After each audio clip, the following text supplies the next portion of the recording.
Hello बच्चों, मैं आपका फिजिक्स एजुकेटर अभिषेक देवोलिया यूआरटीएस पेपर का डिस्कशन करने जा रहे हैं।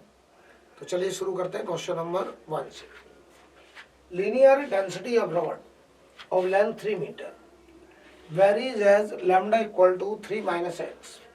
Position of the centre of gravity of the rod is. तो यार याद करो, एक्सियम हम लोग निकालते थे, integral of d m x upon integral of d m. ये होता था lambda d x into x upon lambda d x. अच्छा, लैम्डा वेरिएबल है तो 3 minus x into x D x, यहाँ 3 माइनस एक्स और ये डी एक्स, और लिमिट लगेगा हमारा 0 से 3 मीटर। ठीक है, तो यहाँ पे बताओ बेटे, एक्स सी एम की वैल्यू आ गई है, ये आया 3x स्क्वायर बाई 2, इंटीग्रेशन कर दे रहा हूँ, लिमिट भी डाल दे रहा हूँ, minus x Q by 3, limit 0 से 3, नीचे 3 इंटू एक्स 0 से 3, और ये एक्स स्क्वायर बाई 2 0 से 3। तो लिमिट डालिए जरा, 3 टाइम्स 9 बाई 2 माइनस ये 27 बाई 3, 9 बचा। इधर बताओ 9 माइनस 9 बाई 2। तो यहाँ पे जरा गौर से देखो, ये ऊपर जो लिखा है ये 9 बाई 2, नीचे भी 9 बाई 2, 1 मीटर आ गया बेटा, 1 मीटर। राइट, क्वेश्चन नंबर 2 पे चलते हैं। Question number 2, a carpenter has constructed a toy as shown in the adjoining figure. If the density of the material of the sphere is 12 times that of the cone, कोन की density अगर रो है तो इसकी density 2 रो हो गई बेटा, 12 रो हो गई, 12 टाइम्स 12 रो हो गई। Position of centre of mass of the toy is given by from O पूछा है, यानी इसको ऑरिजिन मानना है। तो पहले एक काम करते हैं कि मास का रेशियो निकालते हैं। तो मास ऑफ स्फीयर m1 बताओ, 12 rho into 4/3 pi r cube. अच्छे से देखते जाइएगा। m2 कोन का mass, rho into pi r square, r है 2r, इंटू h हो गया 4r। तो यहां पे जरा गौर से देखो, कौन है ना, तो by 3, 1/3 pi r square h. तो यहाँ पे जरा गौर से देखिए, ये देखो 4/3 पाई आर क्यू हो रहा है, इधर 4 आ रहा है, इधर 12 आ रहा है। इसका मतलब ये हुआ कि अगर ये m है तो ये इसका 3 टाइम्स है, 3m। देख लीजिए भाई एक बार, कोई मिस्टेक नहीं होना चाहिए। ठीक है, सही एकदम ओके। यानी कि इसका मास m तो इसका मास 3m। राइट, अब देखो इसका CM h/4 पे होता है, तो एक पॉइंट मास यहां हो गया m मास, यार ये ऑरिजिन है, और यहां से ये हाइट h/4 माने r हो गई, और ये तो मिड पे ही होगा। तो मिड पे जब होगा तो यहां से 4r और r 5r, तो यहां पे हो गया हमारा 3m, और ये पूरा हो गया 5r, तो 0,5r, और इसका कोऑर्डिनेट हो गया 0,r, क्योंकि भाई एक्सिस पे। तो y CM लगा दो बेटा, m1/1 m into r, 3m into 5r upon m plus 3m। तो जैसा कि मैं देख पा रहा हूं 16 होगा बटे 4, 4r आ गया, यानी O से 4r हाइट। तो थर्ड आंसर हो गया बेटा, at a distance 4r from point O। Right, ऐसे अपन ने क्लास में भी क्वेश्चन करे हैं। क्वेश्चन नंबर 3, यार ये स्प्रिंग मास सिस्टम का सवाल है। याद करो, मैक्सिमम एलोंगेशन कब आता था, जब ये दोनों ब्लॉक कॉमन वेलोसिटी से चलते थे, और वो कॉमन वेलोसिटी इनके CM की वेलोसिटी होती थी। तो पहले मैं निकालूंगा यहाँ BCM, m1 b1 3 into 1 minus i cap, m2 b2 2i cap, m1 plus m2 3 plus 6, ये 1 मीटर पर सेकेंड आ गया आई कैप। इसका मतलब जब ये दोनों राइट साइड एक कॉमन वेलोसिटी से चल रहे होंगे और वो कॉमन वेलोसिटी होगी 1 मीटर पर सेकेंड, और ये वेलोसिटी इनके cm की वेलोसिटी होगी।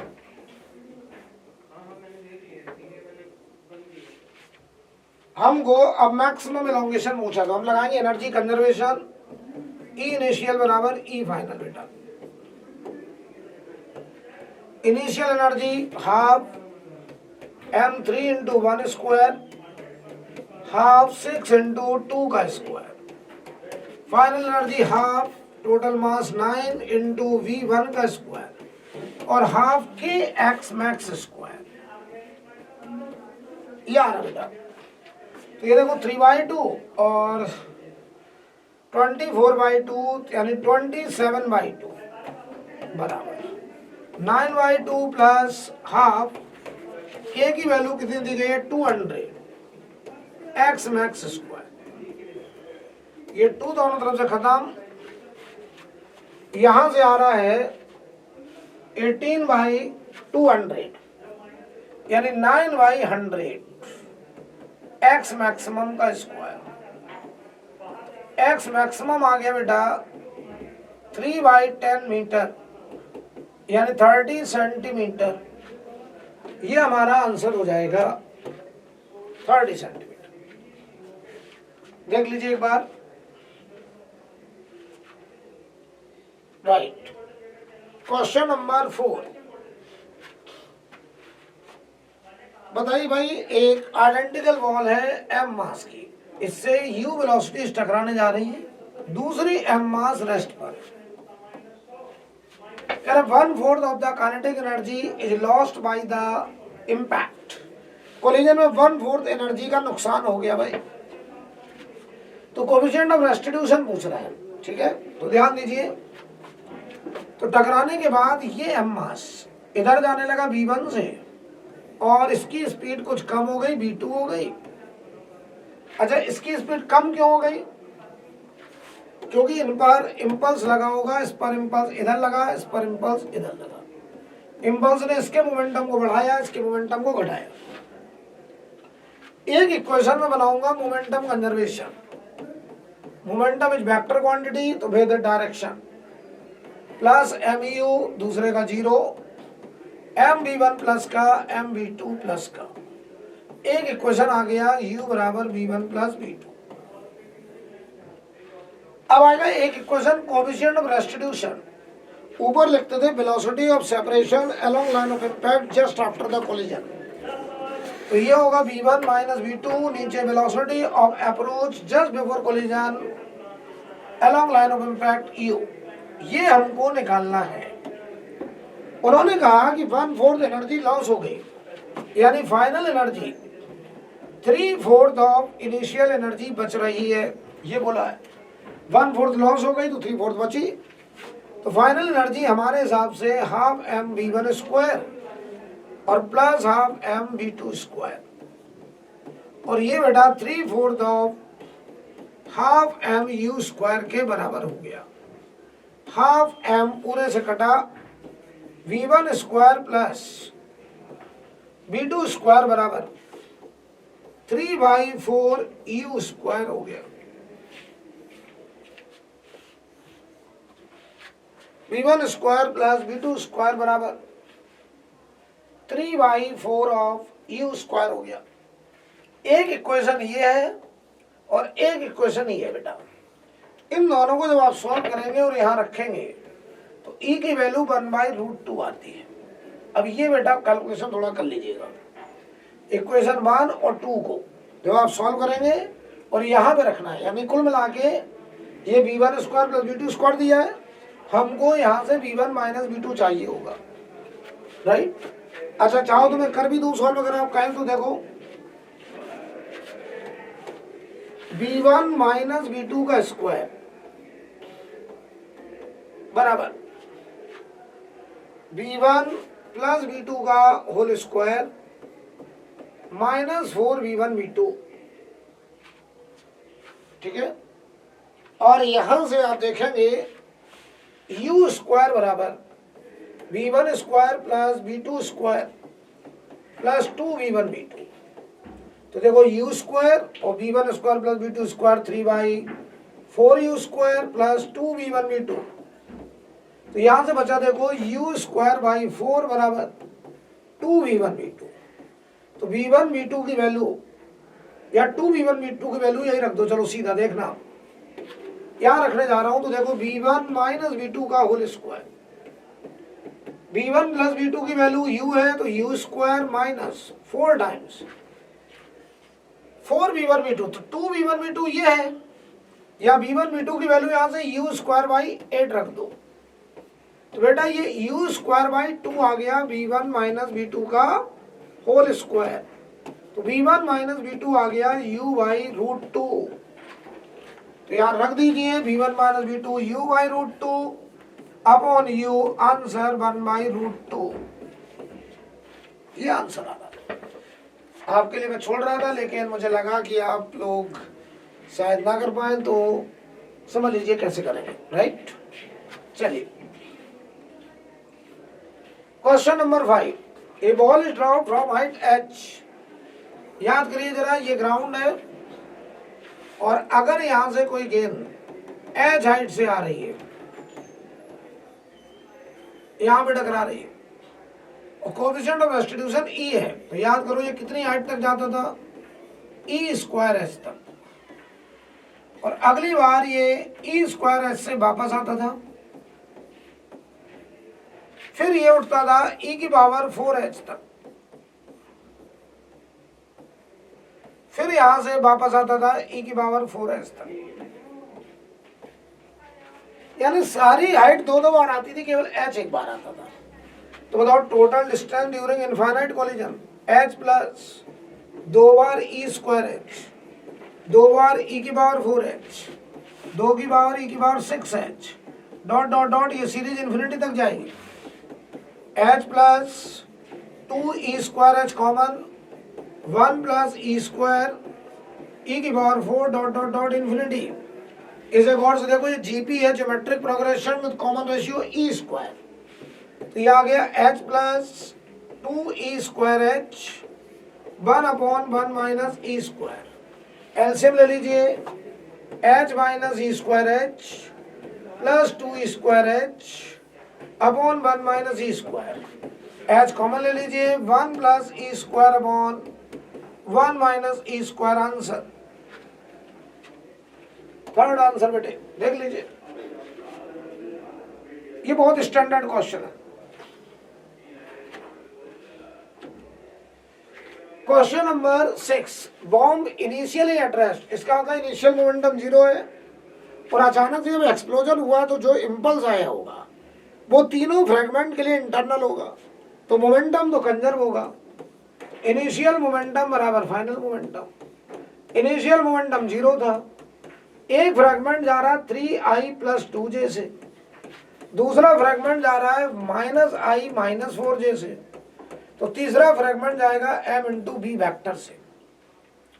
m पूरे से खत्म, ये 3i, ये -i तो प्लस 2i, इधर -2i, ये 2j, ये -4j तो -2j, तो ये आ गया प्लस 2j बराबर b vector. Answer third. Question number 7, a disk is rotating with angular velocity omega, constant retarding torque। तो जो अल्फा रिटार्डेशन है, angular retardation, that is constant. बताओ उसकी angular velocity omega not by 2 होगी N rotation के बाद। तो लगा दो भाई, omega final omega not by 2 का square, omega not square minus 2 alpha theta 2 pi n. तो यहां से 3/4 omega not square 2 alpha theta 2 pi n, first equation. अब कह रहे हैं कितने और रोटेशन के बाद ये रुक जाएगा, तो फाइनल 0 हुआ और ये ओमेगा नॉट बाई 2 का square minus 2 alpha theta 2 pi n dash तो ये ओमेगा नॉट स्क्वायर बाई 4 बराबर 2 alpha 2 by n dash. Second equation तो यहाँ रख दीजिए omega not square by 4 2 alpha 2 by n dash.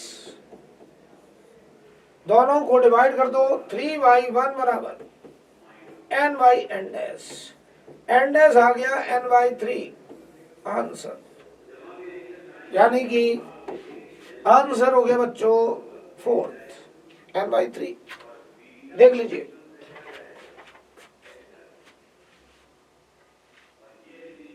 अब हम लोग जा रहे हैं क्वेश्चन नंबर 8 पर। ये सवाल बहुत स्टैंडर्ड क्वेश्चन ही नीट में आ भी चुका है। बताओ पूरा मास 9m था, यहाँ जो मास है वो है sigma into area pi r square, यानी mass proportional to r square. तो बताओ पूरे का मास अगर 9m है तो r/3 जब ये 1/3 होगा तो मास 1/9 हो जाएगा। इसका मतलब ये पूरा मास अगर 9m था तो जो मास अपन काट रहे हैं वो इसका 1/9 हो जाएगा m मास। तो बताओ हमको इस एक्सिस के अबाउट मोमेंट ऑफ इनर्शिया निकालना है जो सेंटर से पास हो रहा है प्लेन के परपेंडिकुलर। तो पहले मान लो पूरे का moment of inertia half 9m r square. बताओ इस मोमेंट ऑफ इनर्शिया में इतना कंट्रीब्यूशन, तो जो मास है ही नहीं, इससे मैं पूछने जा रहा हूं कि तुम्हारा इस एक्सिस के अबाउट मोमेंट ऑफ इनर्शिया में क्या कंट्रीब्यूशन। तो कह रहा पहले मेरे cm के अबाउट लिखो, फिर पैरेलल एक्सिस थ्योरम लगाओ md square ICM half m r/3 का स्क्वायर प्लस md 2r/3 का स्क्वायर। इसके cm से यहां तक की दूरी 2r/3। तो गौर से देखो 4m r स्क्वायर बाई 9 और ये m r square by 18 plus 4m r square by 9। LCM 18 और एलसीएम अगर 18 होगा तो ये 8 एक 9m r स्क्वायर बाई 18,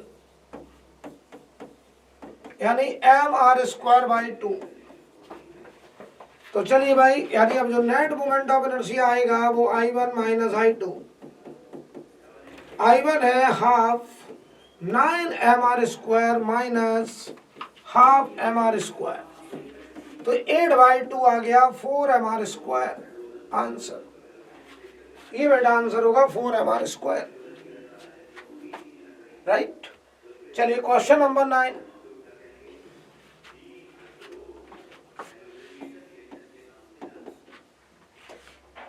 सवाल पढ़िए। Ring of mass m radius r rotated about an axis passing through centre perpendicular to the plane with angular velocity. लो भाई, ये तो रिंग की काइनेटिक एनर्जी और प्योर रोटेशन है, तो हाफ I cm के अबाउट ओमेगा स्क्वायर। तो रिंग में तो mr स्क्वायर होता है बेटा ओमेगा स्क्वायर। पहला आंसर, इसमें तो कुछ है ही नहीं। 10 number, earth shrink to half of radius. बताओ अर्थ की रेडियस अगर r से r/2 हो जाए तो कह रहे हैं उसका टाइम पीरियड जो अपनी एक्सिस के about west to east polar axis के अबाउट घूमता है 24 आवर से कितने आवर का रहेगा। तो बताओ अर्थ जो है अगर श्रिंक कर जाएगा तो angular momentum I initial omega initial बराबर I फाइनल ओमेगा फाइनल। तो ये था पहले 2/5 mr स्क्वायर ओमेगा इनिशियल की वैल्यू, चलो एक बार ऐसे रहने देते हैं। ये 2/5 m रेडियस r/2 हो गया और ये ओमेगा फाइनल। यार यहाँ से 2/5 mr स्क्वायर कट गया, यहाँ देखो ओमेगा इनिशियल बराबर ओमेगा फाइनल बाई 4 और ये है 2/5 टाइम पीरियड इनिशियल, ये हो गया 2/5 टाइम पीरियड फाइनल इंटू 4, यानी फाइनल टाइम पीरियड आ गया t इनिशियल बाई 4 और इनिशियल टाइम पीरियड था 24 आवर्स बाई 4, आंसर 6 आवर। अब जो है अर्थ अपने एक्सेस के अबाउट एक चक्कर 6 घंटे में पूरा करेगा, यही एक दिन का ड्यूरेशन हो जाएगा। लेकिन ये कब, जब अर्थ अपने मास को वही रखे और साइज को आधा कर ले, राइट। बेसिकली सवाल एंगुलर मोमेंटम कंजर्वेशन का है। क्वेश्चन नंबर 11 में बेटा ये एक रॉड है, देखिए जरा समझना। इस एक्सिस के अबाउट मोमेंट ऑफ इनर्शिया हमको पता है कितना होता है, ml²/12। ठीक, यहां से अगर मैं रॉड को काट दूं और इस एक्सिस से आधा रॉड इधर कर दूं आधा इधर कर दूं, तो अभी भी तो ये रॉड लेंथ के परपेंडिकुलर ही है, मास का डिस्ट्रीब्यूशन में कोई चेंज नहीं हुआ, सेम मोमेंट ऑफ इनर्शिया।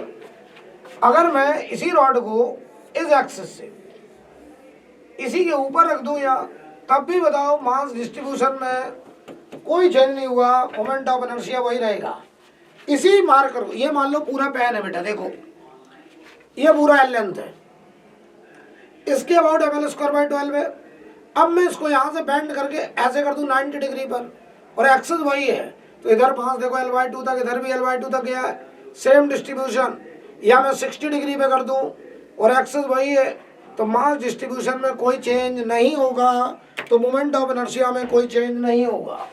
यानी सवाल में वो ये कहना चाह रहे थे, इसी एक्सिस से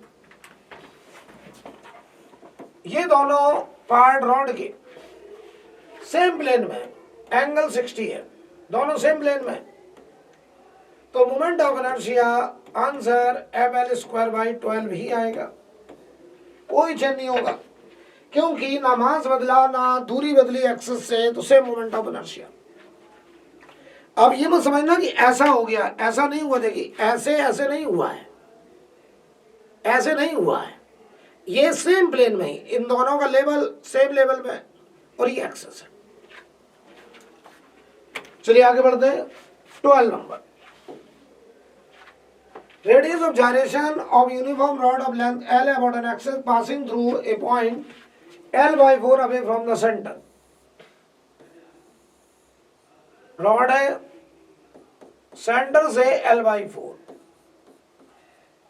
तो पहले इसके अबाउट मोमेंट ऑफ इनर्शिया निकालेंगे। इसके अबाउट आपको पता है ml²/12 होता है बेटा। तो I about this point P ICM plus md² L/4 का स्क्वायर, ये है ml²/12 प्लस ml²/16 LCM 48, 4 और 3 7 ml²। और रेडियस ऑफ जायरेशन जब भी निकालते थे तो इस पूरे मोमेंट ऑफ इनर्शिया को हम कंपेयर कर देते थे इसी एक्सिस के अबाउट पूरे रॉड के मास को, पॉइंट मास परपेंडिकुलर दूरी के पर।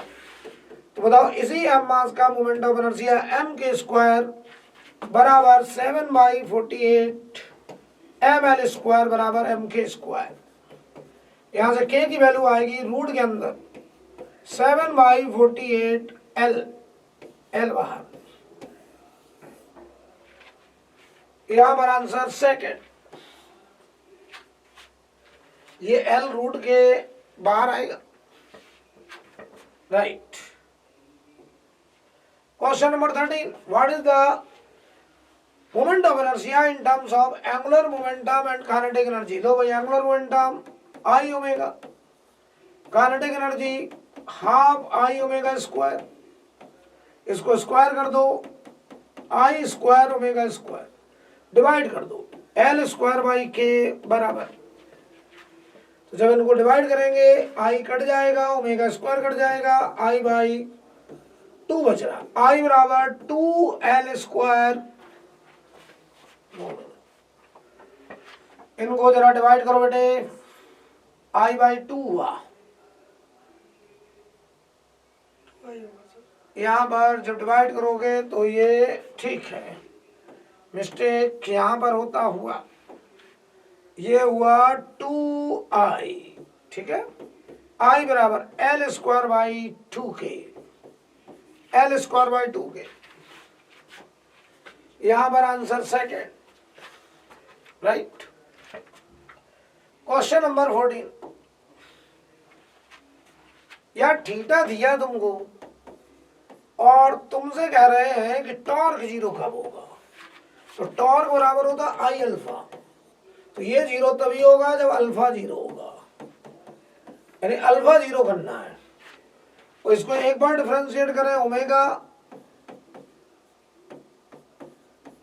एक बार और डिफरेंशिएट करो अल्फा, और इसको जीरो कर दो, t बराबर 1 सेकेंड, राइट। कोई डाउट?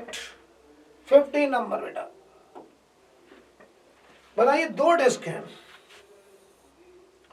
एक का मोमेंट ऑफ इनर्शिया I1 है और ये ओमेगा 1 से घूम रहा है, दूसरा disc I2 moment of inertia और ये ओमेगा 2 से घूम रहा है। जब इसे इसके ऊपर रखेंगे, जब इसे इसके ऊपर रखेंगे तो ये दोनों एक कॉमन ओमेगा से घूमने लग गए थोड़ी देर के बाद। क्यों घूम रहे होंगे? क्योंकि इस पर टॉर्क आ रहा होगा इस ओमेगा के अपोजिट, और इस पर टॉर्क आ रहा होगा इस ओमेगा के फेवर में। इसके ओमेगा को घटाएगा, इसके ओमेगा को बढ़ाएगा और एक कॉमन ओमेगा पे लाके खड़ा कर देगा। But this torque is internal for combined system, so angular momentum of both can be conserved about common axis. तो एल इनिशियल बराबर एल फाइनल। अगर सवाल में नहीं दिया कि ओमेगा सेम डायरेक्शन में अपोजिट, तो आप सेम मान के करेंगे। तो बताओ, एक का moment of inertia I1 omega 1, दूसरे का I2 ओमेगा 2, बाद में I पूरे सिस्टम का I1 प्लस I2, और ये ओमेगा कॉमन। तो ओमेगा कॉमन आ जाएगा बेटा I1 omega 1 plus I2 omega 2 upon I1 plus I2, right. आगे के क्वेश्चन बेटा आकाश सर और राहुल सर डिस्कस करेंगे। आइए बच्चों देखते हैं क्वेश्चन नंबर 16। कह रहा है uniform hollow sphere of radius r is set into motion on a rough horizontal surface as shown with omega is 3v by r. Translational velocity of hollow sphere after it ceases to slip is। जब slipping बंद हो जाए तो आपको होलो sphere की translational velocity बताना है। तो ये v ठीक है, ओमेगा भी ऐसे ही है, तो बताओ r ओमेगा भी इधर जाएगा। तो बताओ v प्लस आर ओमेगा यहाँ पे टोटल स्पीड होगी अभी, तो यानी स्लिपिंग हो रही है और फ्रिक्शन लग रहा होगा कहाँ? पीछे। और ये फ्रिक्शन बताओ इस सीएम के अबाउट टॉर्क देगा, जिसके कारण जो ओमेगा और वी हैं दोनों चेंज होते रहेंगे। और एक टाइम ऐसा आएगा जब इस फ्रिक्शन के लगने के कारण वी बराबर आर ओमेगा मेंटेन हो जाएगा। और जैसे ही बताओ वी बराबर आर ओमेगा मेंटेन होगा, कॉन्टेक्ट पॉइंट की स्लिपिंग बंद हो जाएगी, और कांटेक्ट पॉइंट की स्लिपिंग जब बंद होगी तो फिर ये रोलिंग होने लगेगी। ठीक है, तो आपसे यहां पे कहा गया है कि जो वेलोसिटी है स्फीयर की वो कितनी होगी। ठीक है, तो बताओ यहां पे फ्रिक्शन लगेगा कहां? पीछे। तो बताओ जब फ्रिक्शन यहां पे लगेगा पीछे, तो बताओ initial angular momentum equal to क्या होगा? Final angular momentum.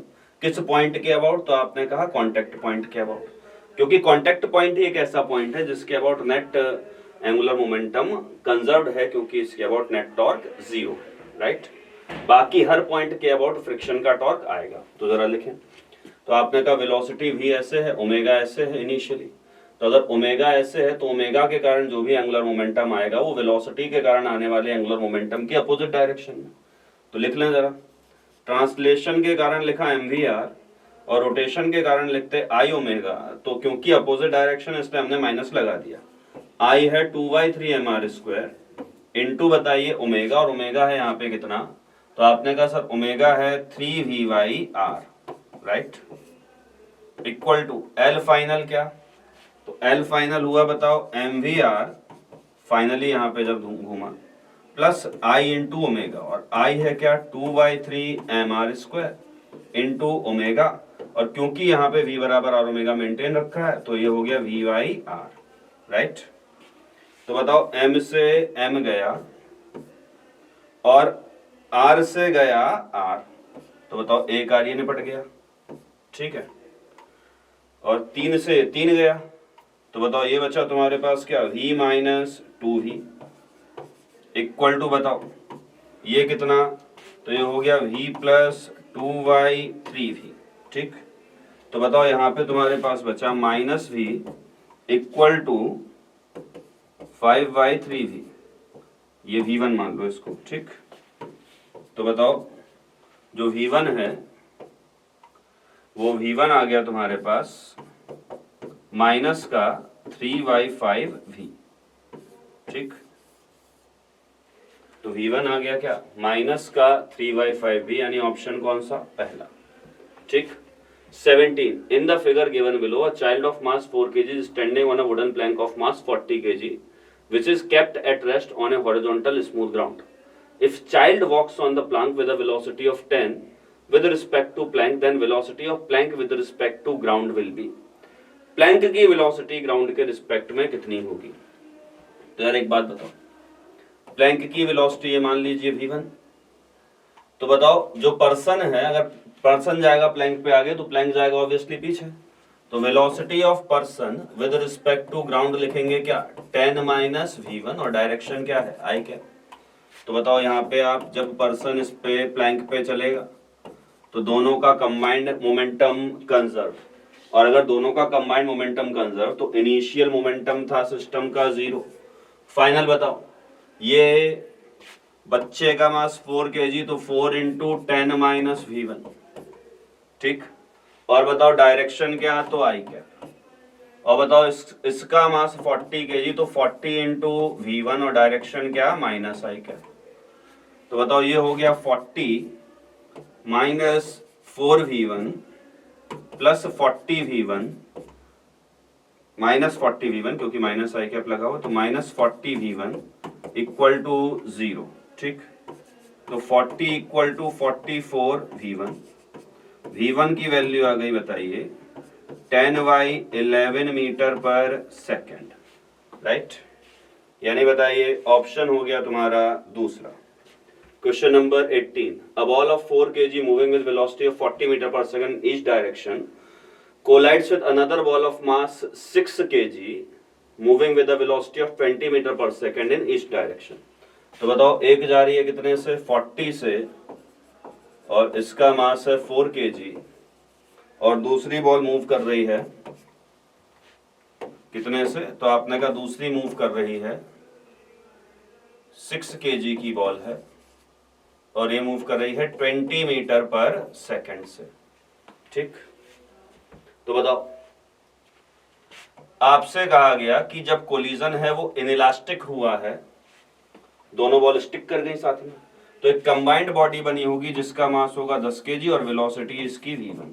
ठीक, तो बताओ p इनिशियल और p फाइनल को कर दें एक दूसरे के बराबर, तो initial momentum 4 into 4 plus final momentum, तो बताओ ये लिखा तुमने जो 4 kg था ये 40 मीटर पर सेकंड से गया था ना, राइट, तो ये हो गया 4 इंटू 40।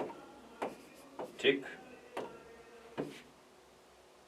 तो 4 into 40 plus 6 into 20 equal to हो गया क्या बताओ, 10 इंटू v1।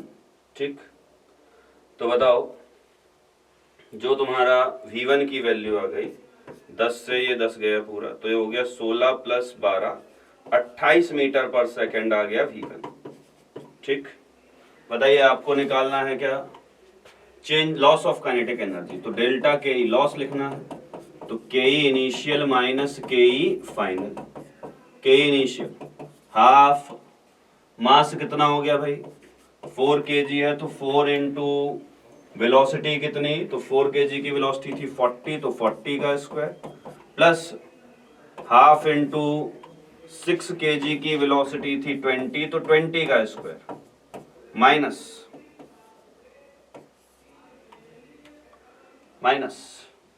क्या बताइए, half into 10 into velocity v1 जो कि है 28, तो 28 का स्क्वायर। ठीक, तो बताओ जब इसे कैलकुलेट आप करेंगे तो ये आपके पास आ जाएगा 480 जूल, राइट, ये दोनों का समेशन बन जाएगा ये 3200, ये 1200, तो ये हो गया तुम्हारे पास 4400 और माइनस ये 3920 करके कुछ बनेगा, राइट, 480 जो, राइट। तो देखिए इसके बाद तो ऑप्शन हो गया तुम्हारा तीसरा। क्वेश्चन नंबर 19 कह रहे हैं a bomb of mass 30 kg at rest explodes into two pieces of mass 18 kg and 12 kg।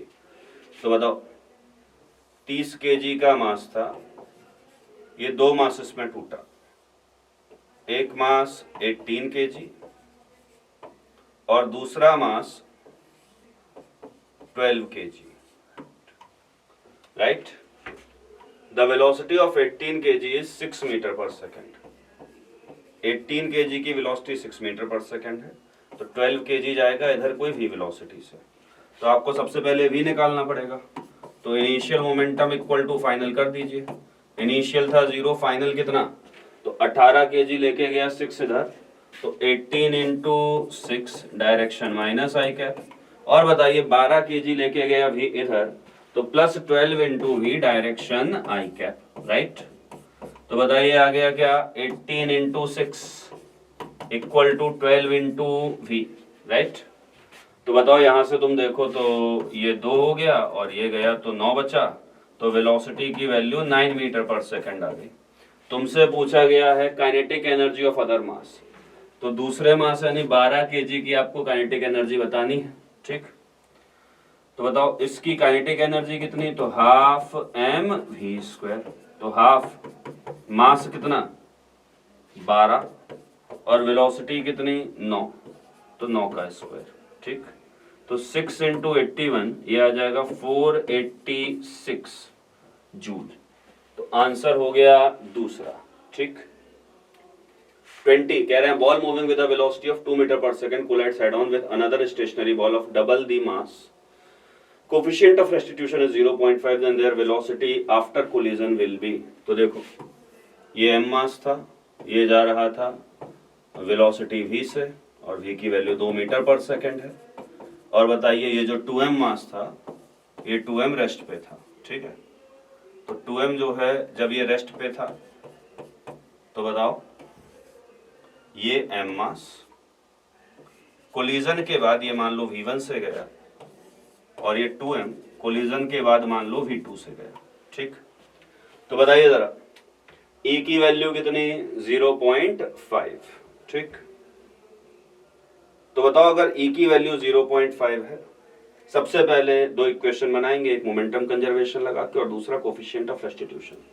तो e की वैल्यू लिखें जरा भाई, तो e इक्वल टू हमने लिखा 0.5, पहले हम मोमेंटम कंजर्वेशन की इक्वेशन बनाएंगे।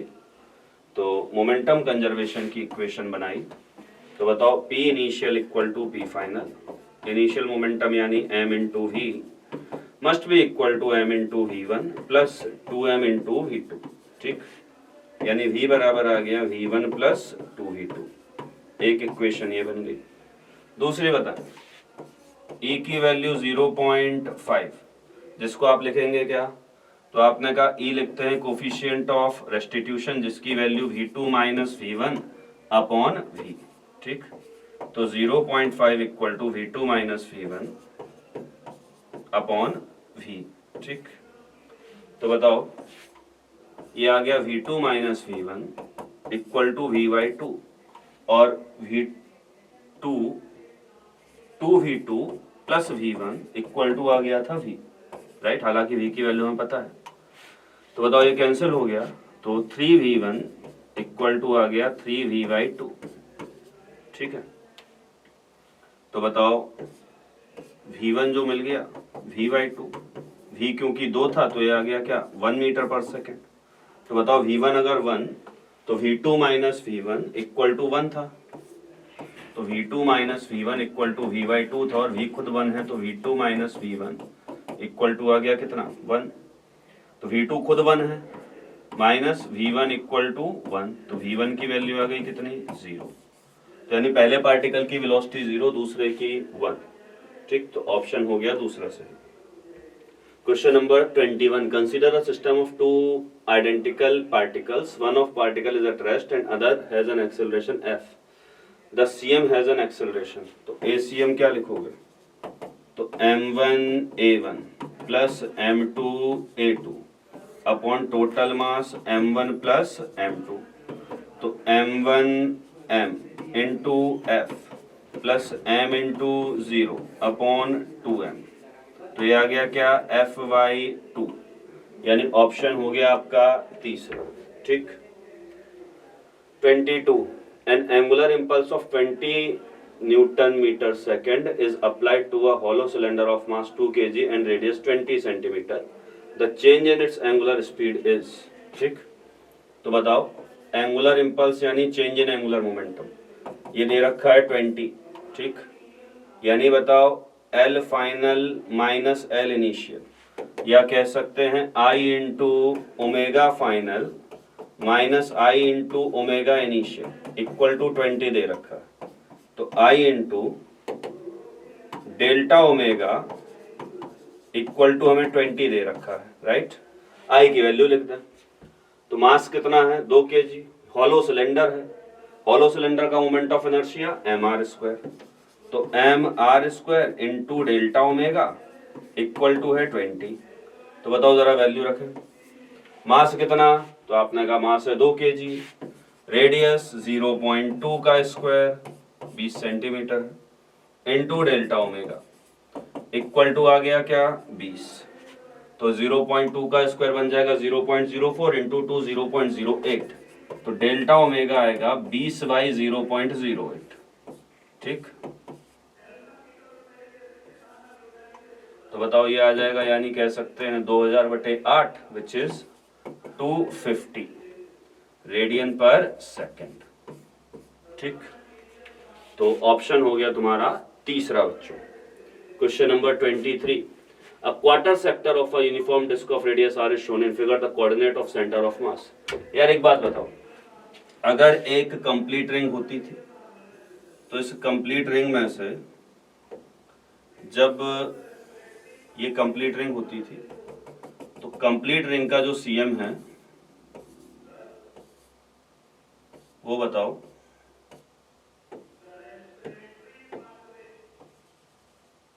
जीरो कॉमा जीरो पे था। ठीक, तो कंप्लीट रिंग का सीएम 0,0 पे था। अगर मैं इस रिंग को यहां से कट करता हूं तो बताओ यहाँ पे सीएम आता था 4r/3π पे, यानी बताइए जब मैंने इसका x के अलोंग कट किया तो सीएम y के अलोंग शिफ्ट हुआ 4r/3π। फिर अगर बताओ मैं y के अलोंग कट कर दूं तो सीएम x के अलोंग शिफ्ट हो जाएगा 4r/3π। तो बताओ अगर मैंने दोनों के अलोंग कट किया तो x के अलोंग कट करने पे सीएम y के अलोंग शिफ्ट हुआ 4r/3π और y के अलोंग शिफ्ट होने पे सीएम x के अलोंग शिफ्ट हुआ 4r/3π। तो जो कोऑर्डिनेट होंगे वो 4r/3π, 4r/3π, यानी ऑप्शन हो गया तीसरा, राइट। सिमेट्री है। 24, a wheel having moment of inertia 4 kg meter square about its symmetrical axis rotates at a rate of 240 rpm about it. The torque which can stop the rotation of wheel in 1 minute। तो moment of inertia दे रखा है, तो tau equal to I alpha, हमें alpha निकालना है तो हमारा आंसर आ जाएगा। तो अल्फा क्या है, तो delta omega by delta t, तो यानी ओमेगा फाइनल कितना है 0, इनिशियल कितना था 240, तो 0 माइनस 240 आरपीएम, तो इंटू 2π/60, कितनी देर में रुकना है 1 मिनट में, यानी 60। ठीक, तो हमें तो अल्फा के मैग्नीट्यूड से मतलब है क्योंकि टॉर्क का मैग्नीट्यूड पूछा गया, तो 240 इंटू 2π/60 इंटू 60, ये आ गया। मास है 4, वो मोमेंट ऑफ इनर्शिया है 4, तो ये हो गया 4 इंटू 240 इंटू 2π/60 इंटू 60।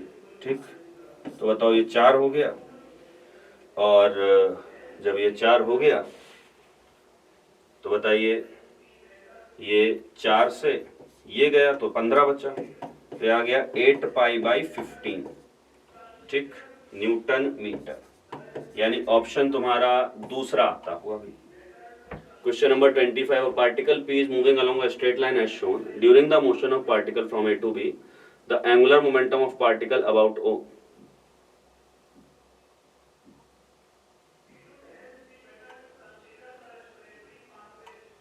पार्टिकल जो है मूव कर रहा है स्ट्रेट लाइन में, ठीक है। Angular angular momentum of particle about O. तो यार बताओ, अगर ये एक स्ट्रेट लाइन में जा रहा है और v वेलोसिटी इसकी कांस्टेंट अगर हम अज्यूम करें, जो कि ये दिया हुआ है, ठीक है, तो अगर वेलोसिटी यहाँ पे लिखी हुई है और वेरिएशन का तो इन्होंने कुछ कहा नहीं है, तो हमें कांस्टेंट ही अज्यूम करना है। तो बताओ, अगर ये वेलोसिटी कांस्टेंट है तो जो एंगुलर मोमेंटम हम लिखते थे वो लिखते थे L equal to mv into r, और जिस पॉइंट के अबाउट देखना है r, उस पॉइंट से परपेंडिकुलर डिस्टेंस होती थी, ठीक। तो बताओ, अब तुम्हें O पॉइंट के अबाउट देखना है, परपेंडिकुलर डिस्टेंस होती थी लाइन ऑफ एक्शन की, तो तुम्हें O पॉइंट के अबाउट देखना है। तो बताओ, ये जो डिस्टेंस होगी ये डिस्टेंस कांस्टेंट, तो L equal to mv into r perpendicular. तो r परपेंडिकुलर यहाँ पे सेम है हर जगह, वेलोसिटी भी सेम है, तो कोई फैक्टर बदल ही नहीं रहा, तो एंगुलर मोमेंटम भी कैसा रहेगा, सेम। और ये बात हमें समझनी भी चाहिए कि वेलोसिटी को अगर मैं कांस्टेंट की तरह ट्रीट कर रहा हूं, तो यानी कि मैं एक्सेलरेशन को 0 मान रहा हूं, और अगर मैं एक्सेलरेशन को 0 मान रहा हूं तो फोर्स को मैं 0 मान रहा हूं, तो यानी टॉर्क 0, और अगर टॉर्क 0 तो net angular momentum conserve, right. Question number 26 कह रहा है moment of inertia of thin uniform circular disc about one of its diameter is I। तो यूनिफॉर्म सर्कुलर डिस्क का मोमेंट ऑफ इनर्शिया उसकी एक डायमीटर के अबाउट I है, तो जो I है वो कितना है, mr स्क्वायर बाई 4, डायमीटर के अबाउट इतना ही होता है। The moment of inertia about an axis passing to it and perpendicular to its plane, ठीक, tangent to it and perpendicular to its plane, यानी इस एक्सिस के अबाउट बताना है। तो ये I1 होगा, तो I1 की वैल्यू आप आसानी से निकाल सकते हैं, भाई ये I है mr स्क्वायर बाई 4, तो बताओ इसके अबाउट मोमेंट ऑफ इनर्शिया हो जाएगा क्या, mr स्क्वायर बाई 2, ठीक। तो बताओ, इस ये दूरी r है, तो I1 आप लिखेंगे क्या, mr स्क्वायर बाई 2, ये हुआ, plus m into r square, ठीक। तो ये हो गया क्या, 3/2 mr स्क्वायर। तो बताओ mr स्क्वायर की वैल्यू कितनी है, 4i, तो यहाँ रख देंगे तो ये मिल जाएगा क्या, 6i। तो यानी कि ऑप्शन हो गया तुम्हारा चौथा। इसके बाद 27, a circular disc is to be made by using iron and aluminum so that it possesses maximum moment of inertia about geometrical axis. It is possible with। तो यार एक बात बताओ, दो एलिमेंट है तुम्हारे पास, आयरन और एल्यूमिनियम, दोनों में से भारी ऑब्वियसली आयरन है। आप अगर मोमेंट ऑफ इनर्शिया को ज्यादा करना चाहते हैं तो मोमेंट ऑफ इनर्शिया दो चीजों पर डिपेंड करता है, एक मास और दूसरा उस मास की एक्सिस ऑफ रोटेशन से दूरी। जितना ज्यादा मास को अगर आप ज्यादा दूर रखेंगे तो मोमेंट ऑफ इनर्शिया ज्यादा आएगा। तो ऑब्वियसली आयरन जो है भारी है, तो आयरन को आप जो एक्सिस ऑफ रोटेशन है उससे ज्यादा दूरी पे रखना चाहेंगे, तो एल्यूमिनियम को आप रखना चाहेंगे इंटीरियर पे और चाहेंगे कि आयरन उसे सराउंड करे, तो ऑप्शन हो गया 1, ठीक। देखें भाई, क्वेश्चन नंबर 28 कह रहे हैं 4 squares of diameter 2 and mass m are placed with their centers on 4 corners of a square of side B, then moment of inertia of system about an axis about one of the side of square। तो यार देखो, बहुत आसान सवाल है। यहाँ पे आपने स्क्वायर जो है 4 स्फीयर्स रखे हुए हैं, तो अगर यहाँ पे आपने 4 स्फीयर्स रखे हुए हैं तो बताओ, एक स्फीयर ये, एक स्फीयर ये, एक स्फीयर ये और एक स्फीयर ये, ए और ए, ठीक है। और बीच की दूरी कितनी, तो बीच की दूरी है b। तो बताओ I इक्वल टू कितना लिखोगे, तो आपने कहा इन दोनों के कारण 2/5ma स्क्वायर, क्योंकि आप घुमा रहे हैं मान लो इस एक्सिस के अबाउट। तो बताओ इसका, तो इन दोनों के कारण 2/5ma स्क्वायर, तो इंटू 2 प्लस इसका, तो आपने कहा 2/5ma स्क्वायर होता है इसकी इस एक्सिस के अबाउट। साथ ही साथ बताइए इसके अबाउट लिखना है तो इन दोनों के बीच की दूरी b, तो प्लस लिखेंगे m into b square, right, और इंटू करेंगे 2 क्योंकि नीचे वाले के भी यही हाल। तो I इक्वल टू तुम्हारे पास हो जाएगा 2/5ma square into 2, 2/5ma square into 2, तो हो जाएगा क्या 8/5ma square plus 2mb square, यानी ऑप्शन हो गया चौथा, ठीक। 29, two identical spheres A and B are moving with same velocity and collides with similar spheres C and D. Then after collision E equal to 1। तो यार बताओ, अगर identical मास टकराते थे, यानी m मास ये है और ये v वेलोसिटी से जा रहा है और दूसरा मास रेस्ट पे है, ठीक है, और e की वैल्यू 1 है, दोनों बॉडीज आइडेंटिकल हैं, तो टकराने के बाद या इस टकराने के बाद दोनों की वेलोसिटीज एक्सचेंज हो जाती थी, यानी ये m मास जो पहले चल रहा था ये 1 है, ये 2 है, तो ये जो 1 बॉडी थी जो पहले चल रही थी, क्या बताइए, ये आ जाएगी टकराने के बाद रेस्ट पे, और जो बॉडी पहले रेस्ट पे थी टकराने के बाद इसकी वेलोसिटी भी, यानी कोलिजन के दौरान अगर आइडेंटिकल मासेस हैं और e की वैल्यू 1 है, तो ये मासेस क्या बताइए, अपनी वेलोसिटी को एक्सचेंज कर लेते हैं, तो A टकराया होगा C से और B टकराया होगा D से, दोनों अलग अलग स्फीयर से टकराए हैं, ऐसा नहीं कि A B से टकराया फिर B C से और C फिर D से, ये नहीं, ठीक है, A टकराया होगा B टकराया होगा मान लो C से, तो A टकराया होगा D से, इनकी लाइन अलग अलग है, तो D A से टकराने के बाद D की वेलोसिटी v हो जाएगी और B से टकराने के बाद C की वेलोसिटी भी v हो जाएगी, और जो है A और B रेस्ट पे आ जाएंगे, तो ऑप्शन तुम्हारा हो गया दूसरा, ठीक है। Question number 30, a uniform rod of mass m and length L is suspended by two strings at its end as shown. When one of the string is cut, the rod starts falling with an initial angular acceleration. तो alpha की value पूछी गई है, मैं अगर इस string को cut कर दूं, कैंची लाके काट दिया इसको अपन ने, ठीक है, इन सब चीजों में तो अपन एक्सपर्ट है, तो बताइए ये यहाँ पे जब मैंने इसे कट किया तो यहाँ पे टेंशन कुछ T1 रहा होगा, mg लगेगा इस पे नीचे, और बताओ इस mg के नीचे लगने से क्या बताएं, इस पर्टिकुलर इंस्टेंट पे नीचे mg लगा तो ये ऐसे घूमना स्टार्ट करेगा, ये लेंथ कितनी Ly2, तो टाउ आपको लिखा जाएगा mg इंटू Ly2, और बताओ इसको हम लिख देंगे, ये टाउ है, ठीक है, क्योंकि फोर्स की लाइन ऑफ एक्शन mg की थी और परपेंडिकुलर डिस्टेंस Ly2, तो mg into Ly2 equal to लिखा जाएगा I इंटू अल्फा, तो mg into Ly2 equal to आ गया I कितना, तो आपने कहा I क्योंकि एंड पॉइंट के अबाउट घुमा रहे हैं तो ml2/3 इंटू अल्फा, L से L गया, M से M, तो अल्फा की वैल्यू आ गई क्या, तो आपने कहा अल्फा की वैल्यू आ गई 3g/2l, राइट, यानी ऑप्शन हो गया क्या तीसरा, ठीक है बच्चों। आगे के सवाल आपके साथ राहुल सर डिस्कस करेंगे, और मैं ये सोचता हूं कि आपको ये समझ में आया हो, धन्यवाद। हेलो बच्चों, आइए डिस्कस करते हैं क्वेश्चन नंबर 31। क्वेश्चन नंबर 31 में कह रहा है, in case of your rolling what will be the velocity of point A of the ring of radius r. ये कोई रिंग दी है और प्योर रोलिंग हो रही है। प्योर रोलिंग के केस में क्या होता है, जो यहाँ की वेलोसिटी VCM होती है वो किसके बराबर होना चाहिए, R ओमेगा के, तो VCM equal to R omega. इस पॉइंट पे पूछिए, इस पॉइंट पे कौन सी वेलोसिटी रही होगी, एक VCM इधर रहा होगा और इधर की तरफ क्या रहा होगा, R ओमेगा, और R ओमेगा इक्वल टू क्या दिया हुआ है, VCM। इस पॉइंट पे नेट वेलोसिटी पूछी है। अब बताइए VCM एक इधर है, एक VCM इधर है, 90 डिग्री पे है, तो इनका नेट वेलोसिटी यहाँ पे क्या हो जाएगी, V of A equal to root में VCM का स्क्वायर प्लस के VCM का स्क्वायर प्लस के 2VCM इंटू VCM cos 90, और cos 90 की वैल्यू कितनी होती है, 0, तो ये पूरा टर्म कितना हो जाएगा, 0, तो V of A equal to √2VCM। Point A पे वेलोसिटी कितनी आ जाएगी, √2VCM। Next question, question number 32, a solid spherical ball is rolling without slipping down an inclined plane, the fraction of its energy associated with rotational.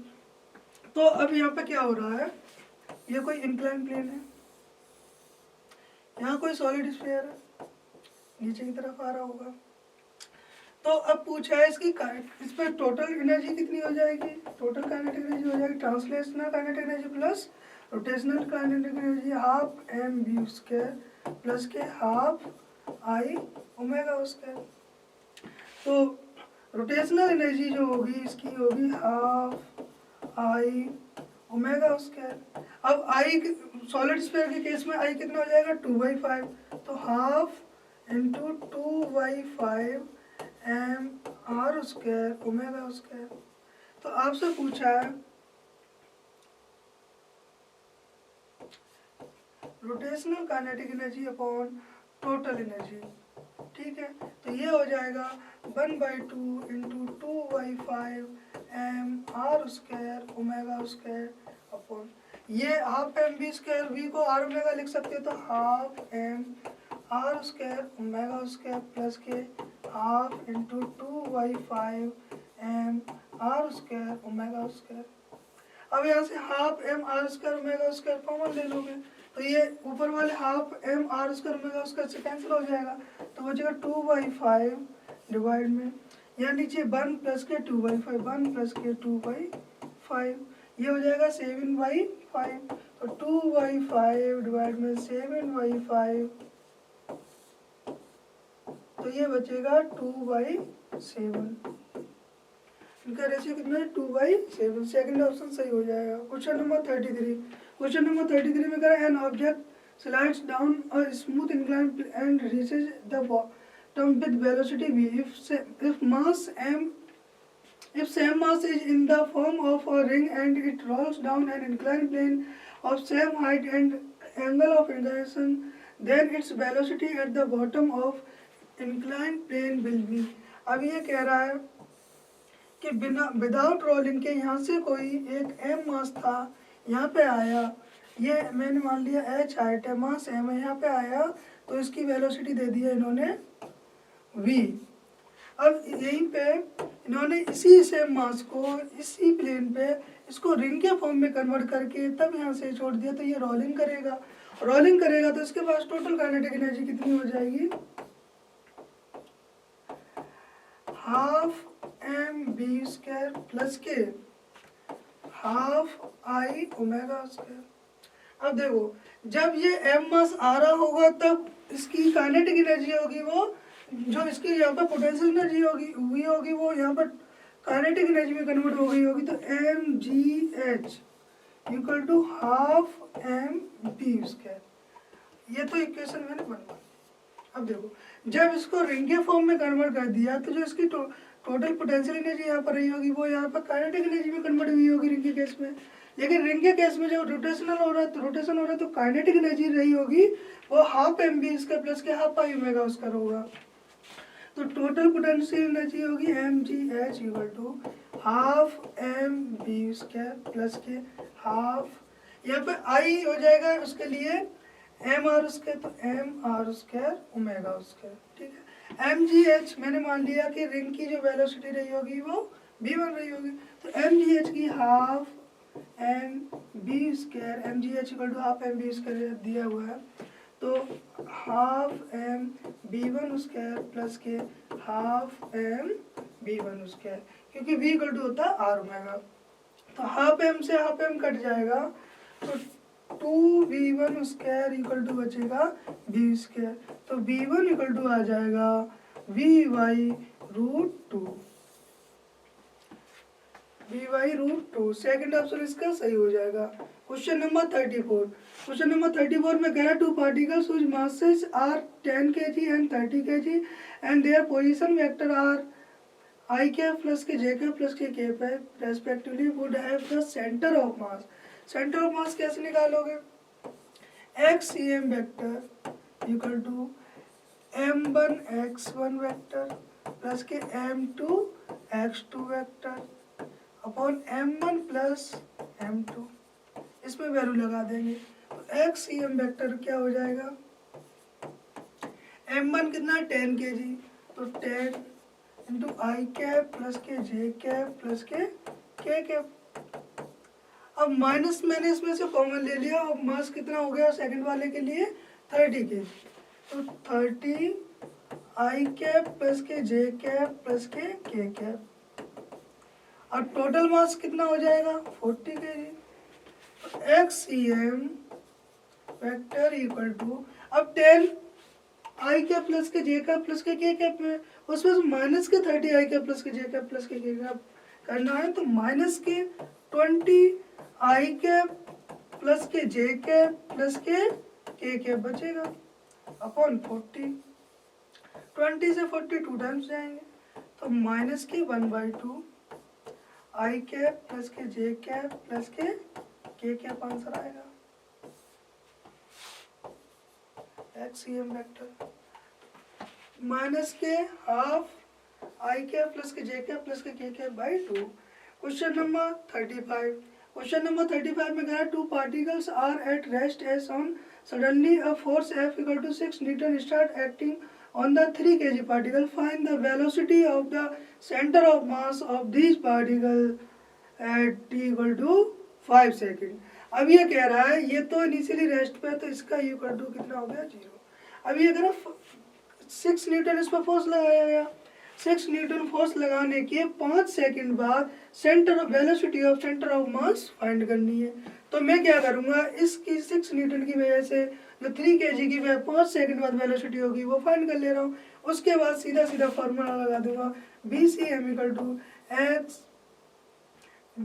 Equal to M1V1 plus के M2V2 upon M1 plus के M2। ठीक है, तो अब बताइए यहाँ पे इसकी अभी इनिशियल वेलोसिटी इसकी भी 0 है लेकिन फोर्स कितना लग रहा है 6 न्यूटन। तो 5 सेकंड बाद वेलोसिटी कितना जाएगी 0 प्लस के V equal to U plus A कितना आ जाएगा यहाँ से A इक्वल टू F/m तो 6/3 तो 2 मीटर पर सेकंड उसका आ गया। तो V equal to U plus A into T5 है तो यहाँ पर वेलोसिटी इसकी आ जाएगी 10 मीटर पर सेकेंड। अब ये केस क्या बन रहा होगा जो 2 kg का मास है उसकी वेलोसिटी 5 सेकंड बाद कितनी रहेगी 0 ही रहेगी। जो 3 kg का मास है उसकी वेलोसिटी 5 सेकंड के बाद हो जाएगी 10 metre per second.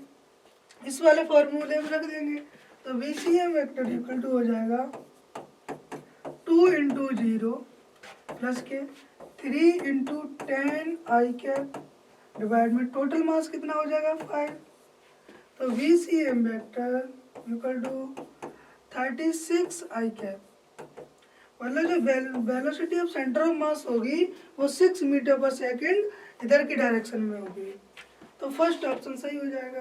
Question number 36 2 point masses M and 3M are placed at distance r. The moment of inertia of the system about an axis passing through the center of mass of system and perpendicular to the line joining the point masses is। यहाँ पे कोई मास m रखा हुआ है, यहाँ पे कोई मास 3m रखा हुआ है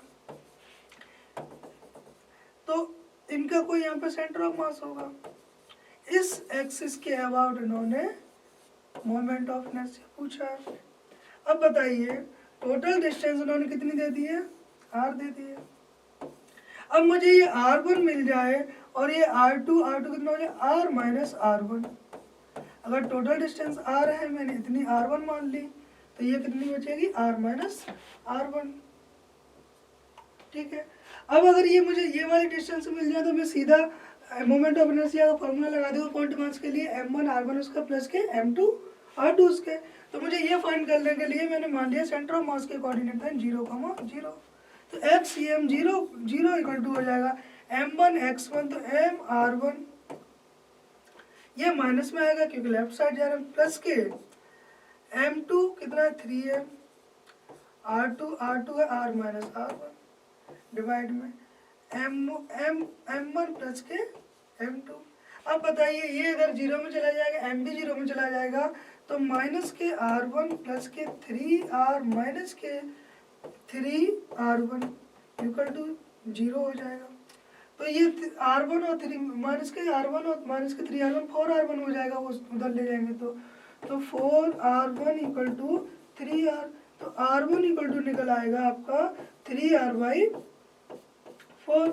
अब यहीं से r माइनस r1 की भी वैल्यू निकाल सकते हो। r माइनस r1 की वैल्यू आ जाएगी r माइनस 3r/4 तो ये आ जाएगा r/4 जो r2 होगा वो अब देखते हैं। अब यहाँ पे जो इसकी वैल्यू आई है वो आई है 3r/4 और इसकी वैल्यू आई है r/4। अब मुझे मोमेंट ऑफ इनर्शिया निकालना है, तो I equal to I about center of mass हो जाएगा m1r1², तो m इंटू 3r/4 का स्क्वायर प्लस के 3m इंटू r/4 का स्क्वायर, तो ये हो जाएगा 9mr² प्लस के 3mr²/16। 9/16 प्लस के 3/16 नीचे सेम है, तो 9 + 3 12, तो ये आ जाएगा यहाँ पर 12mr²/16। ये 3 4 से काट दोगे तो 4 4 जा 16, 4 3 जा 12। तो जो आंसर आएगा सेंटर ऑफ मास के अबाउट वो आ जाएगा 3/4mr²।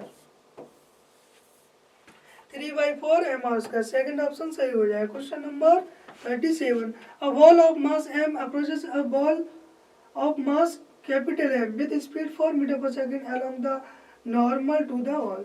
ये कह रहा है ये कोई दीवार है, ठीक है,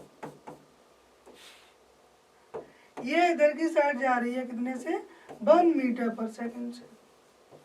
अब यहाँ पे कोई गेंद है, बॉल है, ठीक है, अब ये कितने से जा रही है 4 मीटर पर सेकंड से इधर की तरफ जा रही है। अब बताइए the speed of ball is 1 metre towards the ball, the speed of the ball after the elastic collision. अब बताइए कह रहा है कोलिजन के बाद इसकी बॉल की स्पीड क्या होगी। अब ये है वो काफ़ी बड़ी है, इसका मास है वो बहुत ज़्यादा है, कैपिटल M, इसका मास है स्मॉल m। जो कैपिटल M दिया है वो बहुत ज़्यादा दिया है स्मॉल m से। अब देखो, अब जब ये इससे टकराएगी तो ये इधर की तरफ आएगी, क्या ये इसकी वेलोसिटी में कोई चेंज आएगा? नहीं आएगा। आप बिफोर कोलिजन भी 1 मीटर पर सेकंड इधर की साइड इसकी वेलोसिटी होगी और आफ्टर कोलिजन भी इधर की होगी, क्योंकि इसका मास है वो बहुत ज़्यादा है। जब छोटा मास किसी बड़े मास से टकराता है तो उसकी वेलोसिटी चेंज नहीं कर पाता। तो अब बताइए यहाँ पे मैं क्या लगा दूंगा, ई इलास्टिक कोलिजन दिया तो ई की value 1 equal to velocity of separation upon velocity of approach. तो वेलोसिटी ऑफ सेपरेशन मुझे फाइनल वेलोसिटी निकालनी है इसकी, तो हो जाएगा v2 minus v1 upon u1 minus u2। ये e का फॉर्मूला होता है, e इक्वल टू 1 दिया है, v2 कितना रहेगा 1 ही रहेगा लेकिन माइनस के 1 में रहेगा, और माइनस v1 फाइंड करना है मुझे डिवाइड में। अब बताइए u1 माइनस u2, ये इधर जा रहा है ये इधर जा रहा है, दोनों वेलोसिटी प्लस हो जाएगी, 4 माइनस माइनस 1, तो 5 इक्वल टू हो जाएगा -1 माइनस b1। तो b1 को इधर लेके आऊँ तो b1 इक्वल टू हो जाएगा -6 मीटर पर सेकंड। इसका मतलब ये है जो b1 जो m मास है वो यहाँ पे जाके टकराएगा और वापस इधर की तरफ आएगा, क्योंकि डायरेक्शन क्या आ रही है नेगेटिव, तो वापस इधर की तरफ आएगा। कितने से 6 metre per second away from the wall. Fourth option सही हो जाएगा। क्वेश्चन नंबर 38, क्वेश्चन नंबर 38 में कह रहा है a T-shaped object with dimensions shown in the figure is lying on a smooth floor. A force F is applied at the point P parallel to AB such that the object has only the translational motion without rotation. Find the location of P with respect to C. अब देखिए जब किसी body पर force लगाते हैं वो सिर्फ और सिर्फ ट्रांसलेशन मोशन करे, ये कंडीशन तब होती है जब जो फोर्स अप्लाइड हो रहा है वो कहाँ पे होना चाहिए, सेंटर ऑफ मास पे। तो मुझे कुछ नहीं, इसके जो कोऑर्डिनेट जो सेंटर ऑफ मास के कोऑर्डिनेट होंगे वो फाइंड करने हैं और सेंटर ऑफ मास के कोऑर्डिनेट होंगे यहाँ से फाइंड करने। तो मैं इसको मान लूँ 0,0।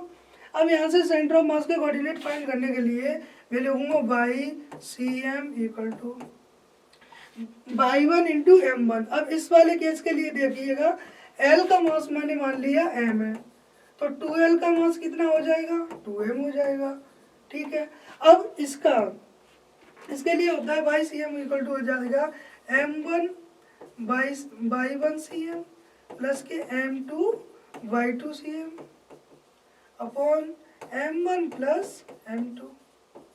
तो बताइए यहाँ पे बाई CM निकालेंगे, पूरे कंबाइंड सिस्टम को सेंटर ऑफ मास निकालेंगे, तो पहले वाले का मास इसका मास कितना हो जाएगा 2m इनटू इस वाले का सेंटर ऑफ मास, इस 2l लेंथ की कोई रॉड है, उसका सेंटर ऑफ मास इसके मिड में होगा, कितनी इस पॉइंट सी से कितनी डिस्टेंस पे होगा, l डिस्टेंस पे होगा, तो इनटू l, ठीक है, प्लस के।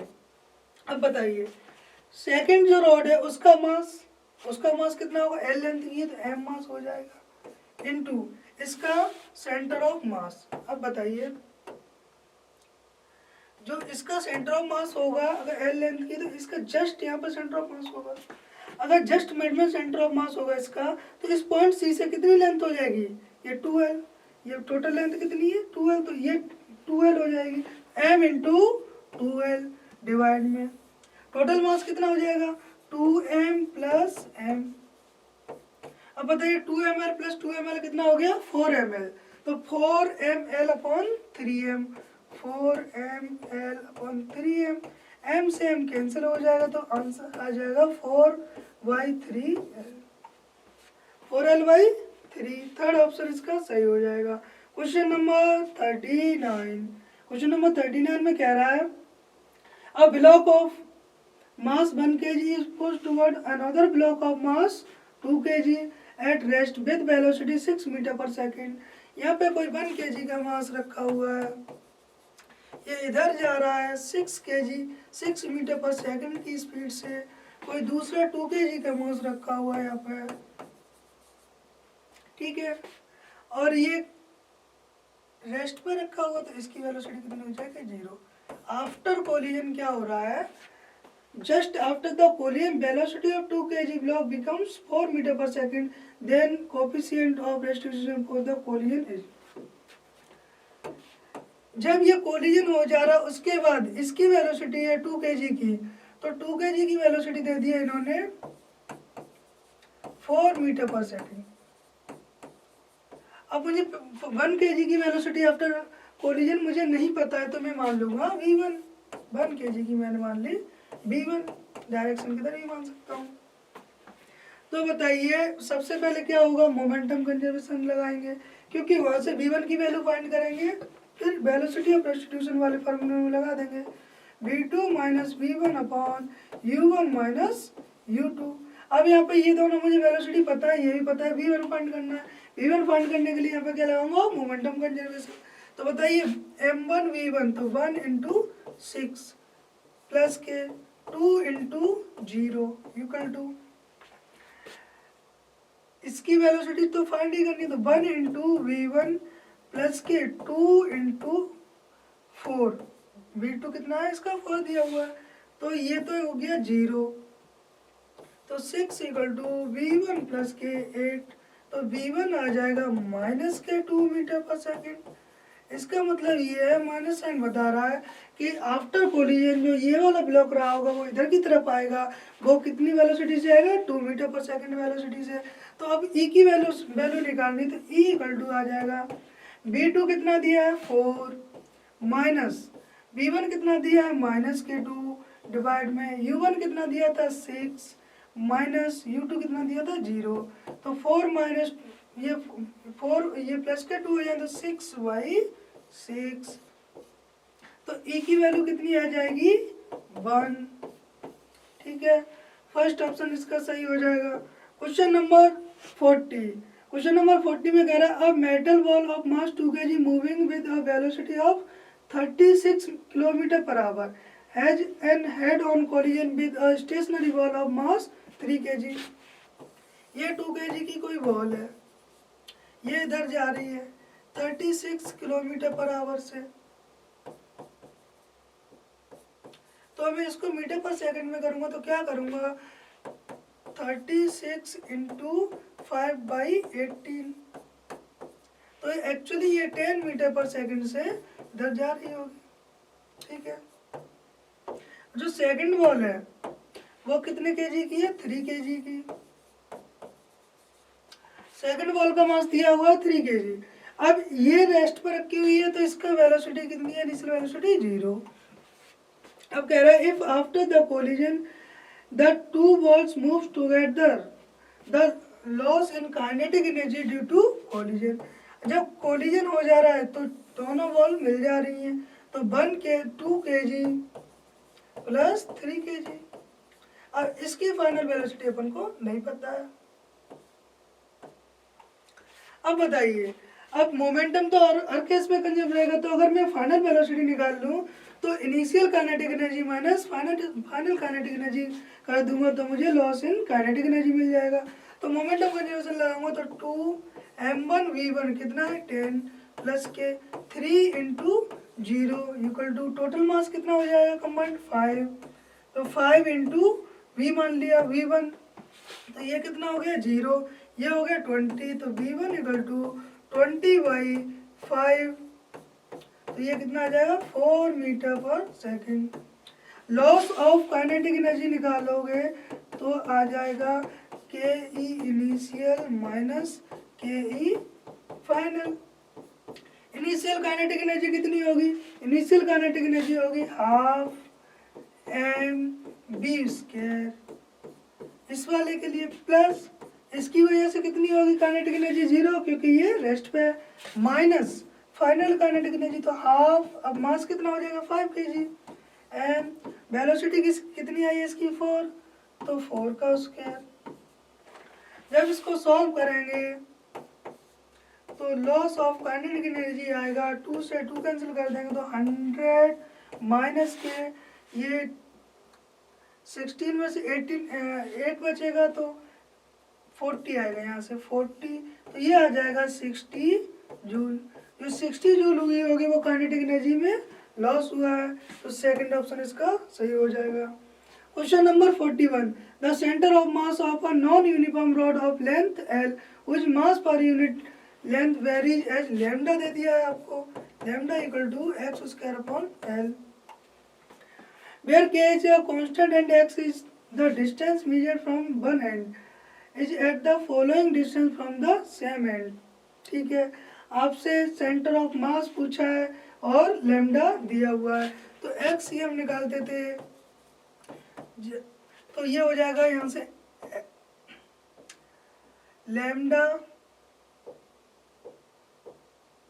ये होता था x dm अपॉन dm, ठीक है, और dm इक्वल टू क्या होता था लैम्डा dx, क्योंकि लैम्डा होता था m अपॉन l होता था, तो m equal to dm equal to क्या हो जाएगा लैम्डा इंटू dx,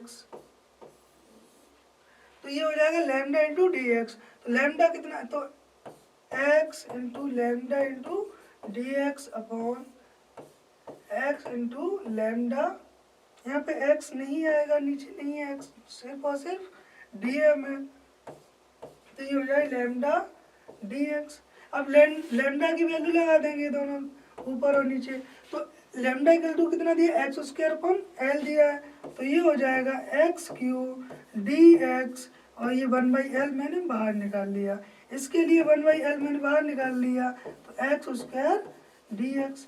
अब लेंथ कहाँ से कहाँ तक दी है 0 to l, 0 to l, 1/l से 1/l कट जाएगा, तो इसका इंटीग्रेशन हो जाएगा x की पावर 4/4, तो x की पावर 4/4, इसकी लिमिट लगा देंगे 0 to l, और ये x क्यूब बाई 3, इसकी भी लिमिट 0 to l। अब लिमिट रख देंगे तो ये आ जाएगा x cm equal to 3/4 l की पावर 4/4 l क्यूब, तो ये हो जाएगा 3/4 l,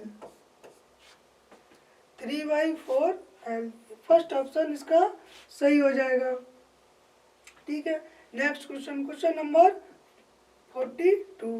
क्वेश्चन नंबर 42 में कह रहा है two equal and opposite forces are applied tangentially to a uniform disc of mass m and radius r as shown in the figure. If the disk is pivoted at its center and free to rotate in its plane, the angular acceleration of the disk is। अब बताइए angular acceleration किसकी वजह से आएगा, जो ये force है उसकी वजह से टॉर्क जनरेट होगा, और टॉर्क क्यों होगा क्योंकि देखो r डिस्टेंस ही है, परपेंडिकुलर फोर्स लग रहा है, तो इस वाले फोर्स की वजह से टॉर्क होगा वो अंदर की तरफ होगा। अब इस वाले फोर्स की वजह से देखेंगे तो R क्रॉस F होता है, तो R इधर आएगा, F इधर आएगा, तो इस वाले की भी वजह से अंदर की तरफ होगा। तो नेट टॉर्क होगा तो हो जाएगा 2 इंटू आर एफ, और टॉर्क इक्वल टू क्या होता है आई अल्फा, तो 2 FR equal to I alpha. अब ये डिस्क दी हुई है, डिस्क का आई कितना हो जाएगा MR स्क्वायर बाई 2, तो 2FR इक्वल टू इसका सेंटर के अबाउट कितना होता है MR square by 2 into alpha.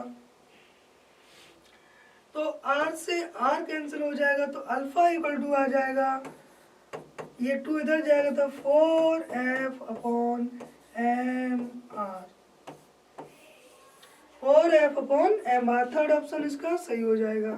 Question number 43 में कह रहा है semi circular disc of radius R is removed from a rectangular plane of side R and 2R, the distance of center of mass of the remaining portion from origin। अब ये कह रहा है ये कोई रेक्टेंगुलर डिस्क थी, उसमें से इतना वाला पोर्शन, ये डिस्क का हाफ डिस्क इतनी रिमूव कर दी।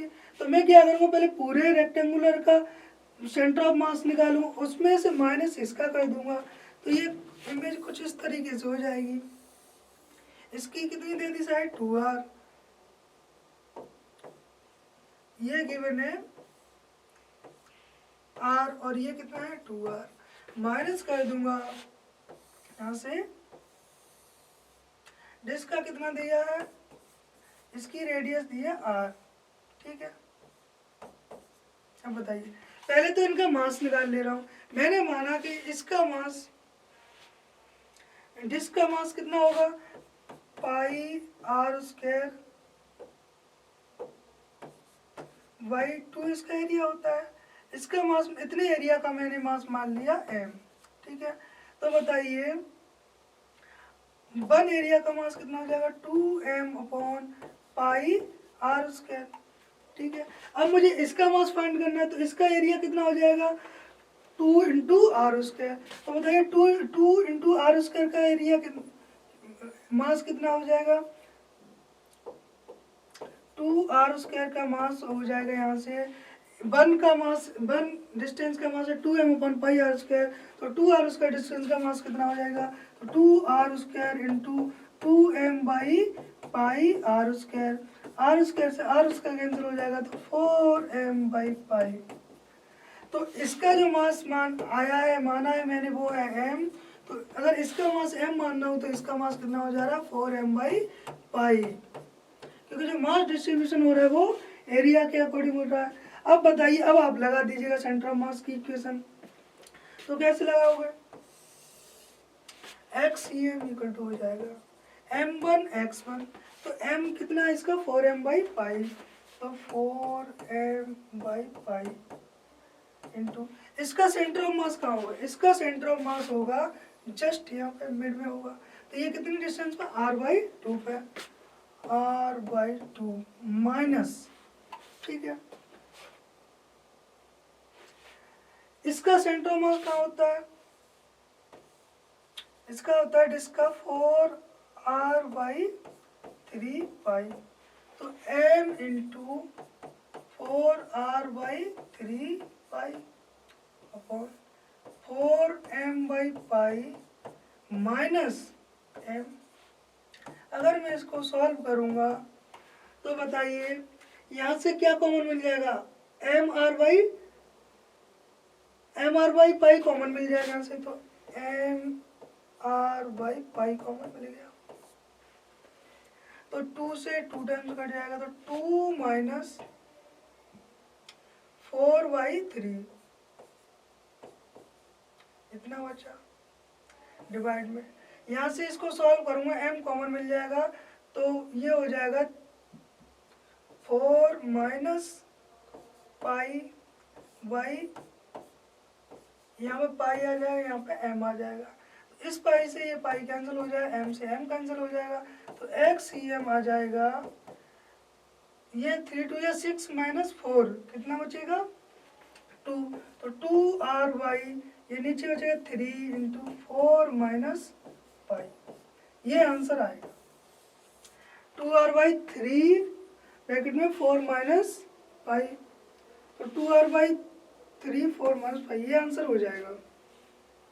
ठीक है, फर्स्ट ऑप्शन सही हो जाएगा। मैंने क्या किया था, इस ये आधा कट कर दिया तो उसके माइनस कर दूंगा यहाँ से, इतने का सेंटर ऑफ माइनस, इतने का सेंटर ऑफ मास। अब इसका मैंने मास मान लिया, इतने एरिया का मैंने मास मान लिया m, तो मैंने अब इसका मास निकालने के लिए इतने के एरिया का मास निकाल लिया। तो इसका मास अगर मैंने m माना तो वन लेंथ का मास कितना हो, वन एरिया का मास कितना हो जाएगा 2m/πr²। तो इतने का कितना है 2r² का, उसका मल्टीप्लाई करके 4m/π इसका मास निकल आया, और m इसका मास था, वो मैंने उस वाले फॉर्मूले में लगा दिया, आंसर आ गया। क्वेश्चन नंबर 44, क्वेश्चन नंबर 44 में कह रहा है in the given diagram the distance travelled by the plank when A and B exchange their position.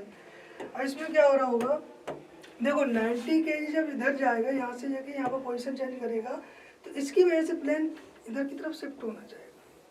ठीक है, अब जब 40 kg इधर से इधर आएगा तो प्लैंक थोड़ा सा इधर शिफ्ट होना चाहिए। बताओ, ये 40 kg की वजह से हो रहा है, और ये 90 kg की वजह से, तो जो नेट शिफ्टिंग होगी वो इतनी ही होगी। ये मैंने मान ली कितनी, x। ठीक है, अब ये मैं क्या करना चाह रहा हूँ कि 90 kg इधर जा रहा है, 40 kg इधर जा रहा है, तो 90 kg की वजह से इधर शिफ्टिंग हुई, 40 kg की वजह से इधर की तरफ थोड़ी कम शिफ्टिंग हुई। तो मैं क्या कर रहा हूँ, इस वाले 40 की वजह से जो शिफ्टिंग हुई होगी, वो वाली इस वाले 40 की वजह से जो शिफ्टिंग हुई होगी, वो एक दूसरे की वजह से कैंसिल हो गई होगी, क्योंकि वो इधर जा रहा है, इसकी वजह से इधर शिफ्टिंग हो रही है, इसकी वजह से इधर, तो 40 की वजह से कम हो गई होगी। तो अब ये केस क्या बन जाएगा, मैं ऐसे कर दे रहा हूँ इसको। ठीक है, तो जो नेट शिफ्टिंग हो रही होगी वो कितने की वजह से हो रही होगी, नेट शिफ्टिंग हो रही होगी वो 50 kg की वजह से होगी, क्योंकि 40 kg की वजह से शिफ्टिंग है वो कैंसिल आउट हो जा रही है। लेकिन जो टोटल मास है, टोटल मास तो उतना ही रहेगा। तो जो टोटल मास अगर उतना ही रहेगा तो 20 kg तो इसके पास था ही, प्लैंक के पास, तो 40 kg इसका जो कम किया है वो, प्लस के 40 kg इसका भी कम किया आपने।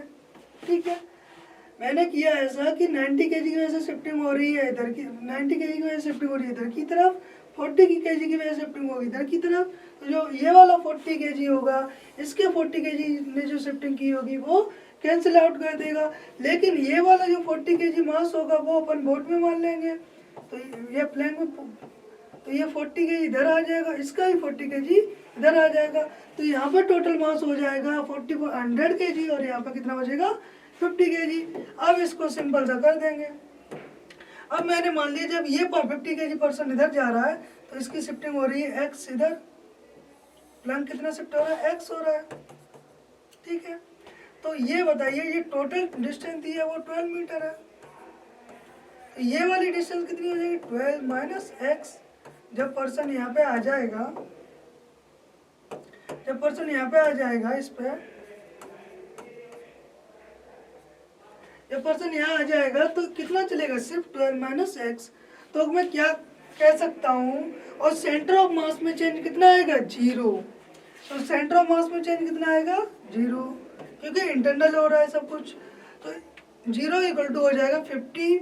कितना चला, ये इसकी पोजीशन कितना चेंज आया 12 माइनस x। अब ये प्लैंक है वो इधर चला, कितना चला x चला है, तो माइनस x। अब प्लैंक का टोटल वेट अब कितना हो चुका है, टोटल मास कितना हो चुका है 100 kg इंटू 100 डिवाइड में 150 टोटल मास। जब मैं इसको इधर 0 में भेज दूंगा, फिर 100x उधर ले जाऊंगा, तो 100x equal to 50 into 12 minus x। 50 से ये 2 टाइम्स कट जाएगा, तो ये 3x इक्वल टू हो जाएगा 12, तो x इक्वल टू कितना आ जाएगा 4 metre, x equal to 4 metre. Second option सही हो जाएगा। क्वेश्चन नंबर 44, क्वेश्चन नंबर 44 में कह रहा है a projectile is fired at a speed of 100 metre per second at an angle of 37 above the horizontal. At the highest point, the projectile breaks into two parts of mass ratio 1/3. The smaller coming to rest, then the distance of heavier part from the launching position. इसमें हो ऐसे कुछ रहा है कि ऐसे यहाँ से कोई पार्टिकल प्रोजेक्टाइल किया गया है, कितने डिग्री पे? 37 डिग्री पे। अब मैक्सिमम हाइट पे क्या हुआ है, यहाँ पे आके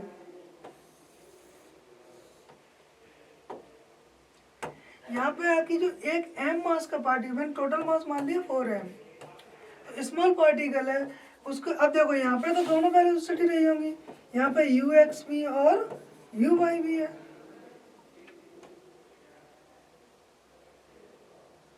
यहाँ पे ux भी है और uy भी है। लेकिन इस पॉइंट पे vy कितना हो जाएगा 0, और यहाँ पे सिर्फ और सिर्फ कितना बचेगा vx।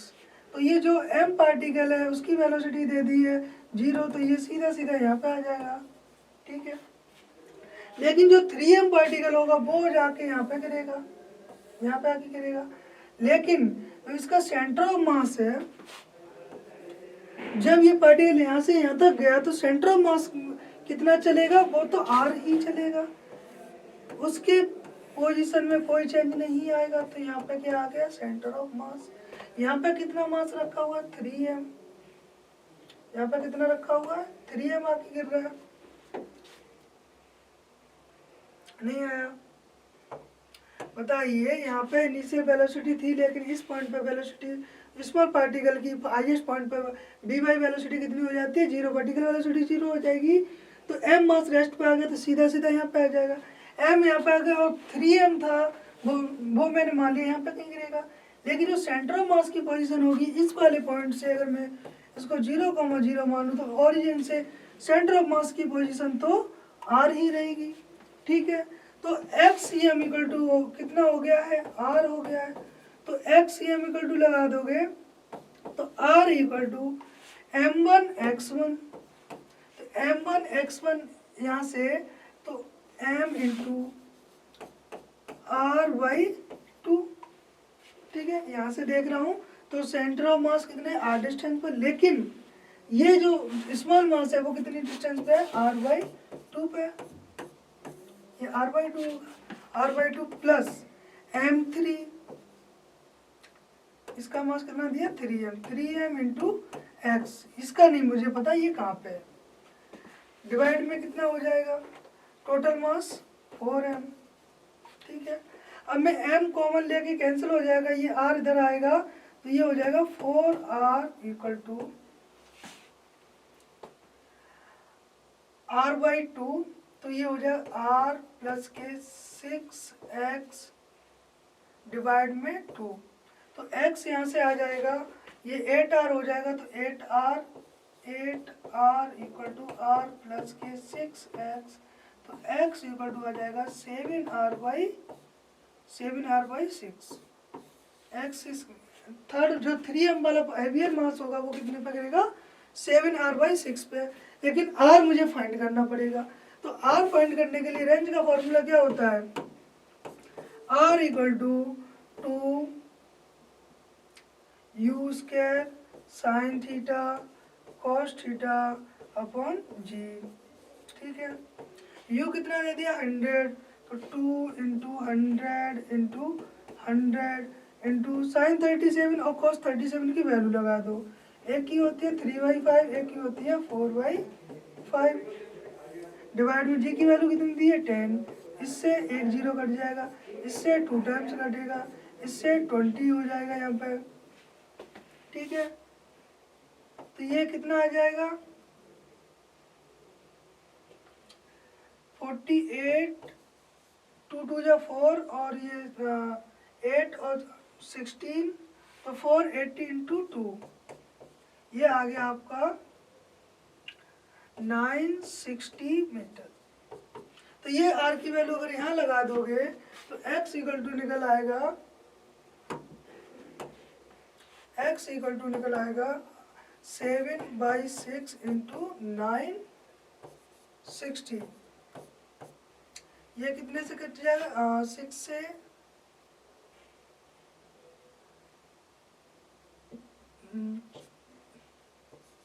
0 6 वजह 6 और ये हो जाएगा तो x इक्वल टू हो जाएगा 0 2 4/4 हो जाएगा यहाँ पे, तो 7 तो 4 11, तो 1120 आंसर आ जाएगा आपका।